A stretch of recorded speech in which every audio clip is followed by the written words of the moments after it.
அட்டகாசமான சுவையில் நாட்டுக்கோழி குழம்பு மிஸ் பண்ணிடாதீங்க, அப்புறம் வருத்தப்படுவீங்க. அவ்வளோ ருசியாக இருக்குங்க. இட்லி, தோசை, சப்பாத்தி, ரைஸ்க்கு கண்டிப்பாக ட்ரை பண்ணி பாருங்கள். எப்படி செய்யுதுன்னு பார்க்கலாமா?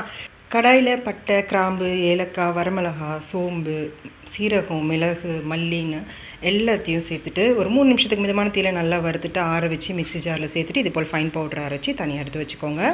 எல்லாத்தையும் டிஸ்கிரிப்ஷனில் கொடுத்துருக்கேன், செக் பண்ணிக்கோங்க. இப்போ குக்கரில் 4 டீஸ்பூன் எண்ணெய் சேர்த்துட்டு ஒரு 20 சின்ன வெங்காயம், 2 பெரிய சைஸ் வெங்காயத்தை பொடியை நறுக்கி சேர்த்துட்டு கொஞ்சமாக கருவேப்பிலை சேர்த்து தேவையான அளவுக்கு உப்பு சேர்த்துட்டு வெங்காயம் நல்லா கண்ணாடி பதம் வர வரைக்கும் வதக்கிக்கோங்க. அடுத்து 2 டீஸ்பூன் அளவுக்கு இஞ்சி பூண்டு விழுது சேர்த்துட்டு பச்சை வாசனை போகிற வரைக்கும் மிதமான தீயில ஒரு 3 நிமிஷத்துக்கு வதக்கிட்ட பிறகு 2 மீடியம் சைஸ் பழுத்த தக்காளி பொடியை நறுக்கி சேர்த்துங்க. தக்காளி நல்லா வெந்து குழஞ்சி வந்த பிறகு 1/2 டீஸ்பூன் மஞ்சள் தூள், 1/2 டீஸ்பூன் கரம் மசாலா, 1/2 டீஸ்பூன் வீட்டில் அரைச்ச குழம்பு மிளகாய் தூள் சேர்த்துட்டு லோ ஃப்ளேமில் வச்சு நல்லா கலந்து விடுங்க. இப்போ மசாலா நல்லா வெந்து வரதுக்காக 1/2 கப் அளவுக்கு தண்ணி சேர்த்துட்டு கலந்து விடுங்க. ஒரு 2 நிமிஷம் மிதமான தீயில இது வெந்து வரட்டும்.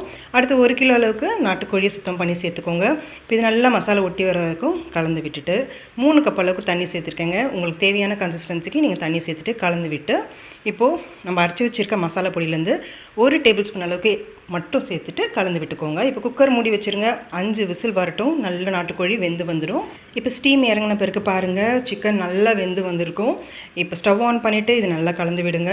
1/4 கப் அளவுக்கு தேங்காவை நல்லா திக் பேஸ்ட்டாக அரைச்சி இதை சேர்த்துட்டு நல்லா மிக்ஸ் பண்ணி விடுங்க. ஒரு 3 நிமிஷத்துக்கு நல்லா ஹை ஃப்ளேமில் கொதி வந்த பிறகு கடைசியாக 1/2 டீஸ்பூன் மிளகுத்தூள் சேர்த்துட்டு பொடியாக நறுக்கின கொத்தமல்லியை சேர்த்துட்டு கலந்து விட்டு இறக்குனிங்கன்னா அட்டகாசமான சுவையில் இருக்கும். கண்டிப்பாக ட்ரை பண்ணி பாருங்கள். பிடிச்சிருந்தால் லைக் பண்ணுங்கள், வீடியோ ஷேர் பண்ணுங்கள். Thank you friends.